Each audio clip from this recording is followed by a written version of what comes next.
Brian in Henderson, Nevada. See more better with freeprescriptionlenses.com. And tonight I'm going to cut Transitions Green lenses with Crizal Sapphire for your Oakley 5126. It is the gauge 3.1 in the 52 eye size in color 02, which is the pewter. Let me also begin by saying that I am an authorized Oakley dealer, but I am not allowed to put the individual frames with price tags on the website. So if anyone wants an Oakley frame, just email me at freeprescriptionlenses@gmail.com, or you can call me at 491-2411 if you want to place an order or collect more information. But this is the Oakley 5126, the gauge 3.1. It comes with a little plastic sleeve on the temples to protect the temples from rubbing together. And I'm going to include that when I ship to you. And of course, this is the frame and the pewter color. Very unique hinge design. It is synonymous with the Oakley quality. Very unique design, great engineering, great lightweight, comfortable frame. So let's begin. Of course, I've already taken out of your Oakley hard case, and it comes with the Oakley cleaning cloth, which doubles as a bag where you can carry it in the bag if you don't want to carry the hard case with you. But I'm going to start by tracing the shape of the right lens, which they have provided. I'm going to barcode this into the computer. This is going to be a longer than average video, so I do thank everyone's patience to watch this as it goes. You are Secret Agent 1070. 1070.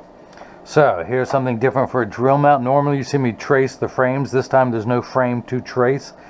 Again, this is known as a drill mount, where they literally drill holes in the lens to mount them.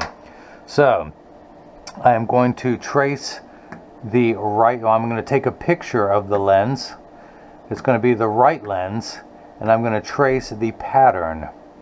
So I'm going to hit start, and the first thing it's going to do is tell me to clear the initialization process, remove any objects from the optical chamber, which is here, which is the little tripod that the lens sits on. So we're going to take that off. We're going to take the lens out. It is the Oakley 5126. This pattern is provided from Oakley in the 52 eye size. Place that onto the platform. All I'm doing is placing it right there on the platform. That's very scientific. Da-ting. Hit the green arrow. Wait, hang on. I have to hit check mark that I've removed everything. Now position the object to be read in the optical chamber. That's it. It's on the chamber. Hit the green arrow, which is going to ask me for the bridge width, which is the distance from the edge of this lens to the edge of that one. It is 18 millimeters, but let me measure 18 millimeters. So that's the pre-programmed number. I'm just going to hit the check mark. That shape is going to pop up. I can go ahead and take that off, place the platform back up there, hit the green arrow, which goes to the next screen. I want to, well, I'll get to your pupillary distance in a moment, but hopefully Oakley, come on Oakley, it better be in here, yes. This tells me the drill coordinates, where to place the holes. So we're going to hit the drill button, and I'm going to program this into the computer.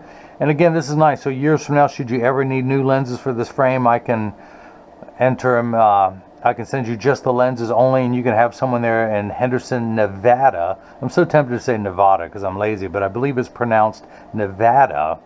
Have them mount them for you. So we're going to hit this button, which is going to be to add a dot. We're going to add one, and we're just going to put it right there. It really doesn't matter because I can either move it with this or the stylus, but I'm going to program that in there. We're going to make this the far one from the edge, so it needs to be 7.3 millimeters from the geometric center of the frame. So it just happened to randomly land on 5.37. I'm going to hold this down, type in 7.3, and that tells the height that it's going to be at. Now I have to position it against the edge of the lens. It's going to be 2.2 millimeters from the edge. So I'm going to hit 2.2, and that's going to go over there. Let me check something here. Yeah, that's from there. That's 7.3. So we're going to add another hole. This one's going to be 7.5 millimeters. So we're going to add a hole. Actually, that's a 1.4 millimeters diameter. So we're good there. So we're going to add another hole. This one's going to be 7.5 millimeters this time, 7.5, check mark. And it's going to be 5.2 millimeters from the edge. So we're going to hit 5.2, and those two holes. That is 1.4 millimeters. If I needed to make the diameter of the hole even larger, I could do that, but we're going to keep that at 1.4 millimeters. We now have to add the third and fourth holes. Add a hole right there. We're going to move this one all the way over. This one's the same. This is 8.4 millimeters from the geometric center of the frame, so we're going to go 8.4, check mark. We now need to make that 2.4 millimeters from the edge of the lens. When I say the edge, that hole right there is going to be 2.4 millimeters over. So 2.4, and now we're going to 1.4 millimeters diameter. You have to check all three coordinates: the height, the width, and the size of the hole. So we're going to add the final hole there. And again, this one is 8.4, so that's the same as the one right next to it. Oop, not a minus. Hang on. What's it saying? No. Let's try this again. 8.4. I did not mean to hit the minus button. 8.4. There we go. And this one is going to be 5.4 millimeters from the edge. So they're both at 8.4, 8.4, 5.4 millimeters, 1.4. So we're good. Let's move this on to the next screen now that all the holes have been coordinated in there. Now your pupillary distance is 31 millimeters, so the computer starts at 32.5. I held it for too long. We're going to go to 31. Let's raise the optical center up. Usually I do about 2, but let's make it 18. And I'm going to mark on here that I'm going 2.5 millimeters up, and it's going to be cut at 18 millimeters high. So, because you do not look through the center of the lens, you're looking through the top quadrant. So I'm moving the optical center up. Your pupillary center is directly in front of your eye. So now we can begin prepping the lenses. We have the right and the L, the R and the L. Your right eye, okay, this is going to take even longer. Your prescription reads -2 1/4 plus 150, -2 1/4 plus 150 at 94. Remember, your high school algebra teacher says you're going to need to use algebra on your job, and you're just like, no, I'm not. Well, this time I am. I'm going to make my high school algebra teacher happy. It was the toughest 16 years of my life taking high school algebra. So, everything is in minus cylinder. There's a plus sign here. This needs to be in minus. That's how the labs do it. Back when they used to put the astigmatism correction on the front of the lens, it was a plus. Now they have moved it to the back. That's why there's a curvature here. And if you can imagine your lens being curved outwards, where the front of it is towards your eye, that is plus cylinder. Now they're doing it as minus cylinder, so it's on the back. Plus, minus. Got that? The plus is on the front, now the minus is on the back. So, but doctors still like to write prescriptions that way. So you have to algebraically add these two numbers together. You started off at -2 1/4 plus 150. So you add 150 to 2 1/4, and you end up at -75. You change the plus sign to a minus, and then you change the axis by 90 degrees. So instead of 94, you either add or subtract 90 degrees. So we subtract, and it becomes 4 degrees. Your left eye minus 150 plus 1 at 64. You add the plus 1 to the minus 150, and you end up with -50 minus 1 at 0.64. You add 90 degrees. So we're at 154. You got that? You're going to be tested on this later. So let's spin the axis wheel to 4 for the right eye. I told you this was going to be a long video. You guys didn't believe me. The next thing, I got to put ink in here as always. Clean this thing up. This is the thirstiest lensometer. I had it serviced and they put a new little sponge in there, and it's hard to tell, or this ink just gets so gummy. But I'm going to put 3 dots on these lenses, and that better be enough ink for this video. Don't dry just yet. Don't dry just yet. Put the power drum on -75. Let's start it at 0. Make sure everything's where it's supposed to be, and it is. We're going to put it at -75. And take the right lens. I'm hoping this is the right. It's marked R. We're going to go over here. We're going to rotate it until the spherical component comes in clearly. Just want to find the center of the lens. Clamp that on there. I want to raise this up Check your astigmatism. There's a way you can tell if you have astigmatism. Minus 75. Minus 150, so I should be at 2 1/4. 2 1/4, we are good. Let's put the 3 dots onto the lens.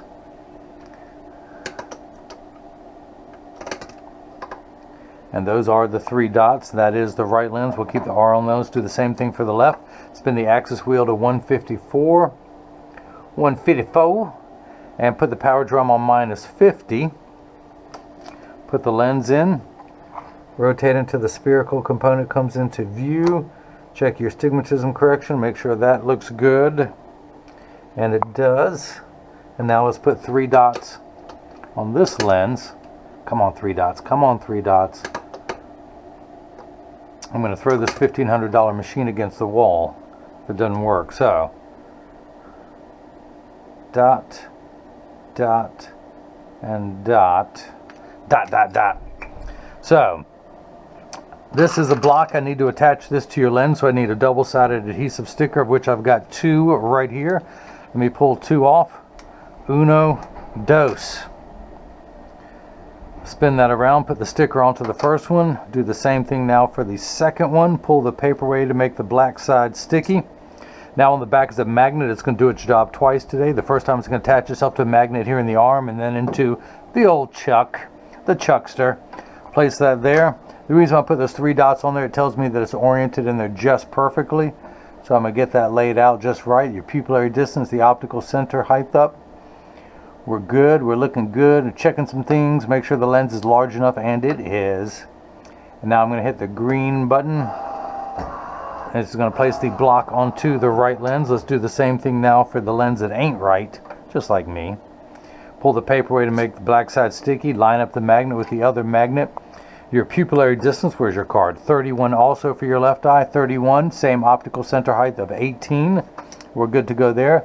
Let's get everything lined up the way it should be. Dot, dot, dot. Make sure the lens is large enough to fit, and it is. And let me check one thing.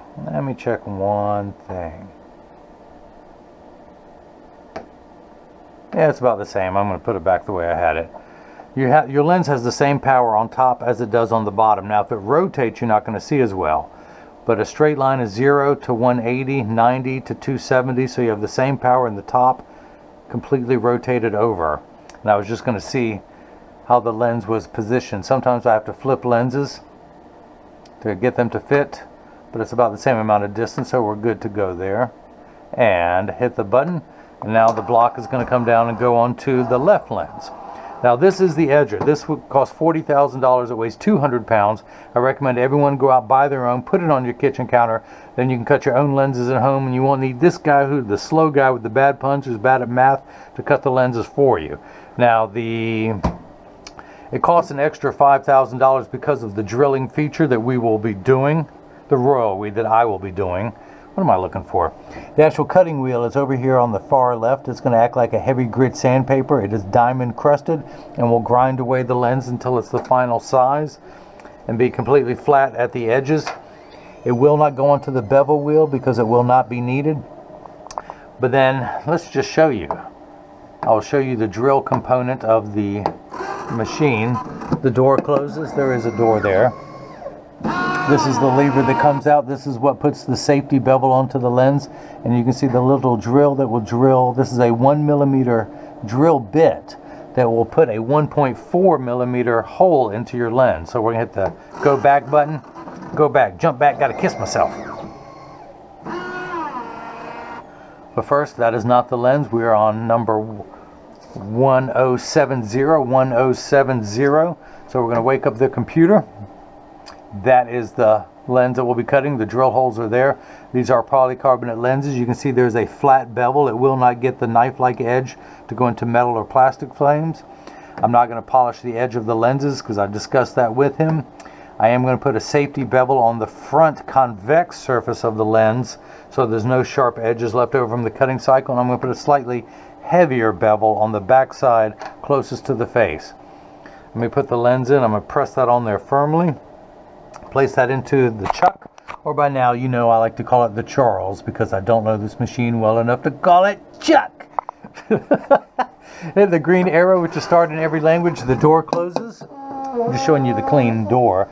The clamp shuts, and then the lens is going to be traced by two white styluses, making sure that it's large enough to fit into the frame. Even though it's not going into the frame, but that's the shape of the right lens that we'll be cutting. Where's that little pattern? There we are. There's that shape. And now it's checking, and it will soon check where the hole placement, making sure the lens is thick enough. One hole, two holes. Now it can begin cutting. It's a little safety procedure that does make sure the lens is thick enough so that the drill holes can go in there and not fracture. Now if you see light flickering in the background, that is water there to catch the optical sawdust. Polycarbonate lenses cut dry, where plastic, high-index plastic, and Trivex lenses cut wet, meaning that water sprays onto the lens for the duration of the cutting cycle, which it will not on this. As I mentioned, your lenses are made out of polycarbonate, which is 40% thinner and lighter than regular plastic. They are virtually unbreakable. These are high-impact ballistics grade lenses, the same lens material that our soldiers wear overseas in combat zones to protect their eyes from debris and flying shrapnel. And speaking of protection, your lens also has 100% UVA and UVB protection built into the lens. Your eyes are 8 times more sensitive than your skin, so you have permanent sunscreen for your eyes. Unlike the lotions, creams, and sprays that you have to reapply every couple hours when you're in direct exposure to the sun there in Henderson, Nevada, this is permanent and never needs to be reapplied. Now you have the Crizal Sapphire anti-glare coating. Anti-glare is 3 features in one. It reduces glare when driving at night, particularly driving at night in the rain, but from street lights, stoplights, computer screens, overhead, fluorescent lights, and such. It's also a reflection-free lens, meaning that it reduces reflections when people are looking at you, or if someone takes a picture with a flash, you won't see it lit up in the lens. You will also not see, or if you're taking a selfie, you won't see the camera in the lens. So again, double checking where to place the holes, flip it over, check those two.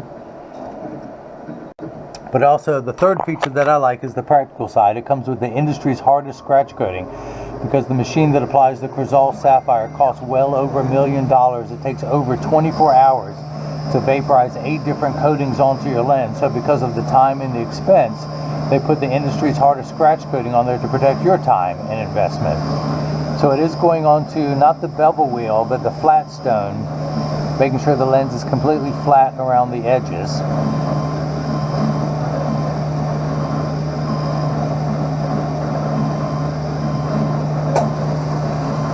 The nice thing about polycarbonate is I use that for the drill mount frames because these lenses are unbreakable. If I were to use regular plastic, not today or tomorrow, but it would reduce the tension strength of the lens and that corner could break off.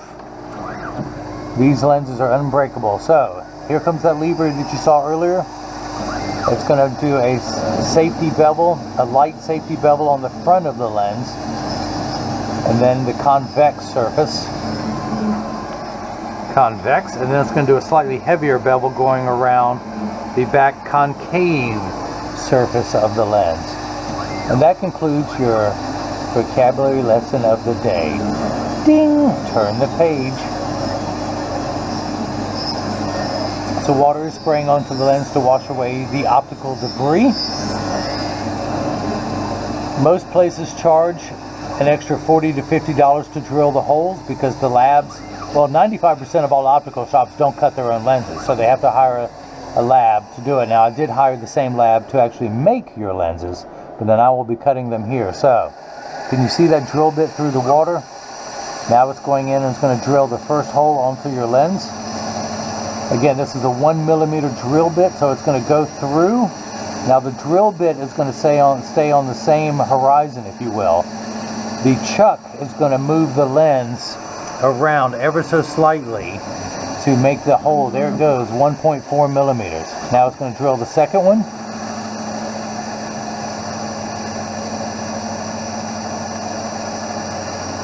But because my machine, even though I spent the extra $5,000 to $10,000 for this attachment to do the drilling, I do not charge extra for it. I should if I was a better businessman. Everyone else does, but I don't. drilling the next hole. You just buy the frame. And I do not charge you for the drill holes that the labs charge every other optical shop. So that's why they charge $40 to $50. Most labs charge $8 to $10 per hole. And with 4 holes, that could be $40 bucks, and then the optical shops add an extra 10 bucks on there. Why not? Because they'll know you'll pay it. And you get none of that from me. I do not charge you for my expertise or labor. I'm going to start charging for bad jokes, though. They're giving those away for free, too. Okay. We're done with the right lens. I should have been taking this apart. You know, I should have been if I was smarter, but that's I don't charge you for bad labor. I've been running my mouth the whole time, so I'm going to open that door with my mind. We're going to take the lens out. We're going to dry it off with the paper towel. Run my thumbnail around to get this Schwarf, the optical sawdust, off the edge of the lens. And that's that. So, blow the sawdust out of the holes. So let's go ahead and begin cutting the left lens. Flip that over to L. Press that on there firmly. Hit the green button. The the door closes, the clamp shuts. The lens is going to be traced again by the 2 white styluses, making sure the lens is large enough to fit into the chassis. You can see as it's tracing the left side of the frame. Where's that left side? Right there.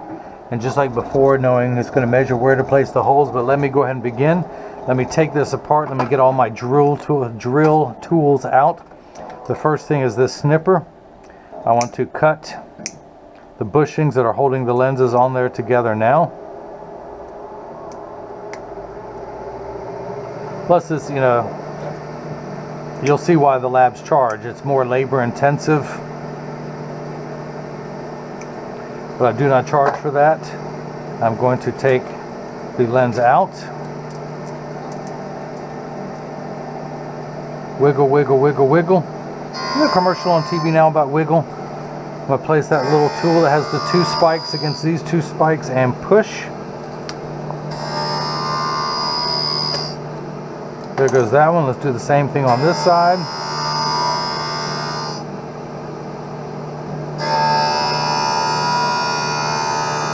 The part that I cut off, this plastic piece, is called a bushing. I need to trim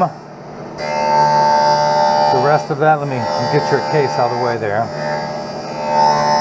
Trim that off the metal post there, the shaft. And this actually is threaded. I don't know if I can run my thumbnail on it, have it be caught. That helps grab on the inside.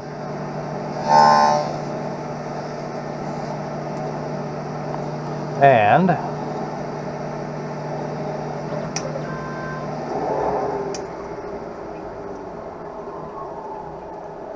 clean that off each post. Do the same thing on this side. Actually, that one was already done.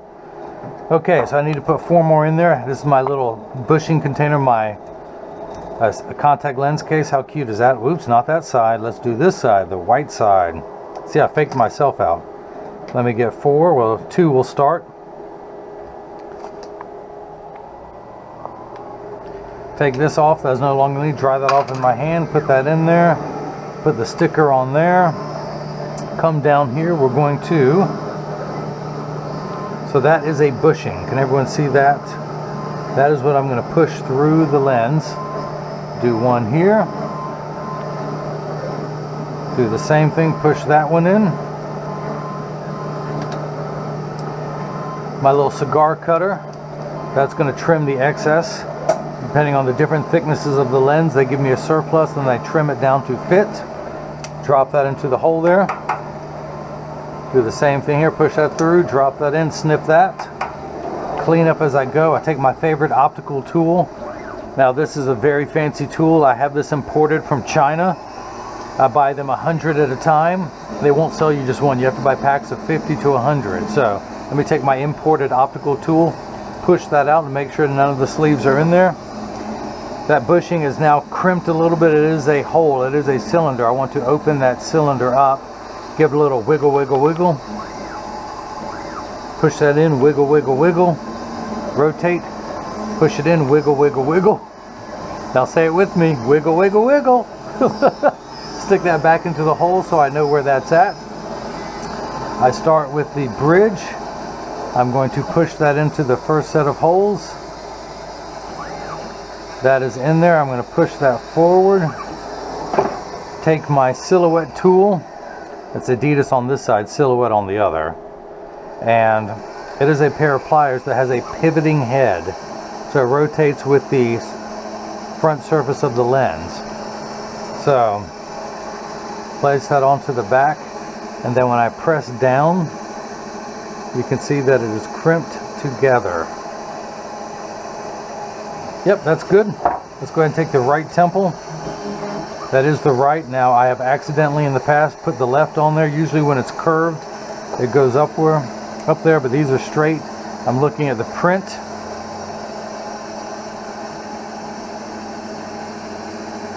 Come on, let me make sure this is, wiggle with me now. Wiggle, wiggle, wiggle. Wiggle, wiggle, wiggle. Read the print. That is upside down. This has got to be it. Let me push that in there. Does not want to go in, but I forced it. That just shows how good and snug it is, which is good. I place the pivoting head on the front surface. Squeeze down. And now that is compressed on there firmly. That is not going anywhere. That is a good mount. Now as soon as we're done with the left lens, we will mount that one. Let me make sure I clean all the swarf off the edge of the lenses. We are good. All right, it is drilling a hole.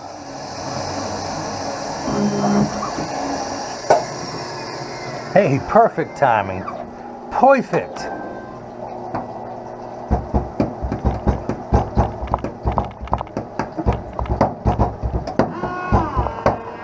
Hey, what else are you going to do at work? All right. Dry everything off. We can go ahead and take this block off. Pull the sticker away. Use my hand-approved drying technique. Drop that in there. Place the sticker onto... Look, it's coming off. It's got a little toupee. So let's push the toupee back down. There we go. Run my thumbnail around the edge to remove any optical sawdust, also known as swarf. That is on the edge of the lens. Oop, oop, oop, oop, oop. Let's turn that around. That is the final paperwork. This is the stunt double. That's why it is paper clipped on here. I will take this off, peel the adhesive sticker away, and put it onto your real one that is gray colored. Gray. Gray.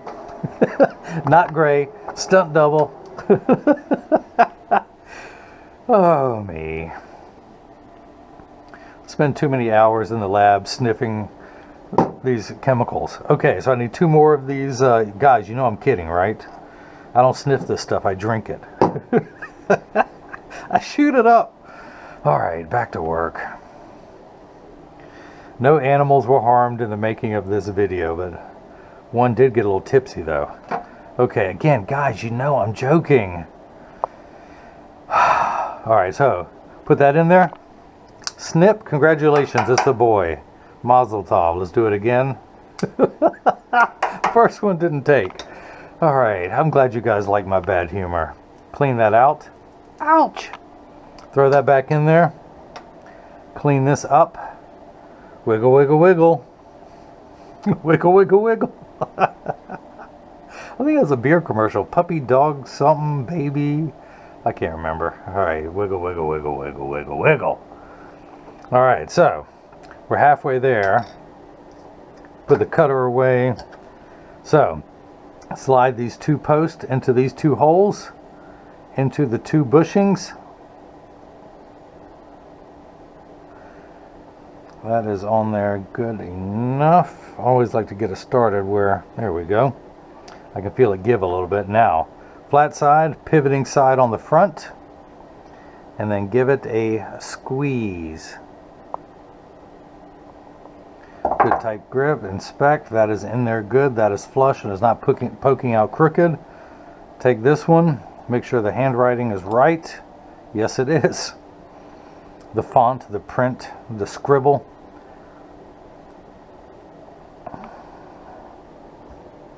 tendency when you push that in wants to force this out the back. That's why I keep my finger on the back, and you see that groove in there. It gives you an ugly look on the back should it start to back out at all, so I make sure that is on there firmly. Give that a good squeeze, just like I did the other 3 times. Throw that tool away, clean up as I go. Now, that is what your frame looks like with it put together. I need to do a final inspection, so we're going to come down here to the lensometer, put the axis wheel back onto 004. And of course, well, that dot's there. Let's just go ahead and do all new ones, shall we? If you missed any of that, let me recap.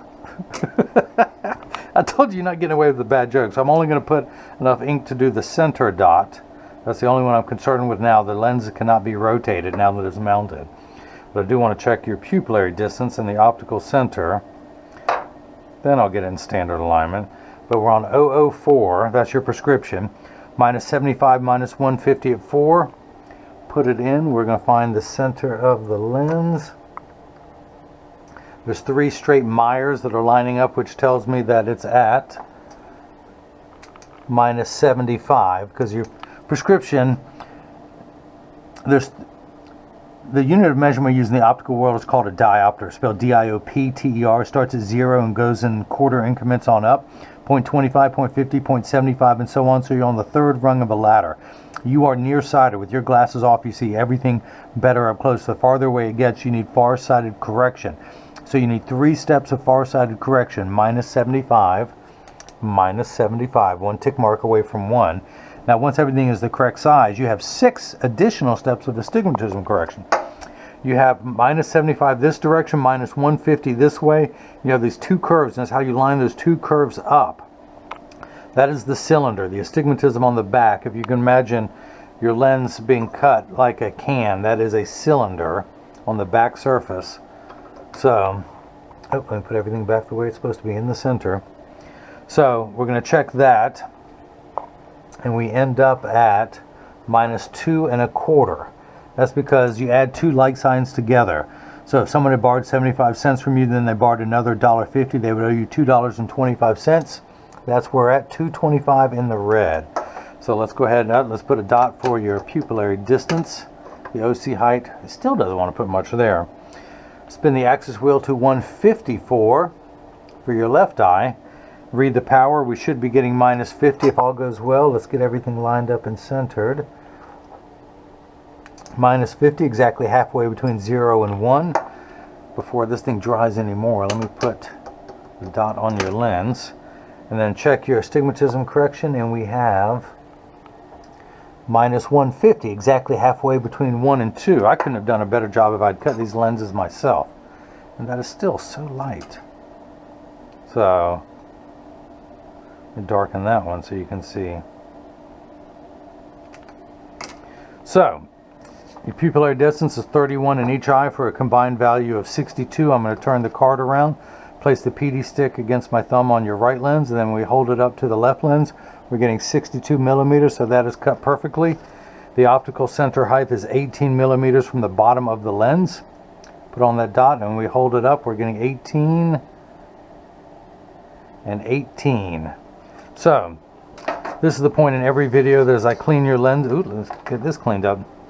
As I clean your lenses, I mentioned that there's free shipping anywhere in the U.S. and Henderson, Nevada is in the U.S. But after that, I'm going to make sure, well, let's get these in standard alignment first, also known as a 3-point stance. And there actually is a little bit of wobble there, so let me adjust this a little bit. When I say 3-point stance, it's also known as standard alignment, but a 3-point stance is 1, 2, and the bottom of the frame being 3. I set them on the counter and press down. There is no wobble. And I'm part of that, but so 80% of people have one ear that is higher than the other. That's why all optical shops, at least 99% of them, will do free adjustments. So just tell them if it's too loose or too tight or high. There's a small chance they could be too loose or too tight, but there's an 80% chance that one side is going to sit higher than the other. And I'm part of that statistic. But the nice thing about these Oakleys with the straight shafts, and I have to adjust them on all of mine, except I'm wearing the Oakley, I can't see with my glasses off. This is the 8132 in color 02, which is the Universe Blue. in the blue orange because I love me some blue orange if you've been watching my videos. But normally mine would be crooked, but they actually sit level on me. Even though, you know, it's the darndest thing. I've never had a pair of glasses where I didn't have to raise one side up to make it sit, because my right ear is lower than my left. The birthing process is tough for all involved, not just mom. But let me flip these over, press down, there is no wobble. Close each temple to make sure they overlap perfectly, and they do, that neither one is askew like that they overlap perfectly. Now I can clean your lenses and mention that when you do get these in the mail, I include a selfie request to have your picture on the website, as well as cleaning instructions, not only for your lenses and your frame, but also for the cleaning cloths. You're going to get the Crizal cleaning cloth, the Oakley cleaning cloth, and a premium microfiber cleaning cloth that you'll like the best, just because it's the highest quality out of all of them. Although this is a nice bag to carry around. But I include instructions on how to care for all 3 cleaning cloths in your case, so those 2 will last you for years. So, have I said enough already? Let me just clean these and get to the rest of the show.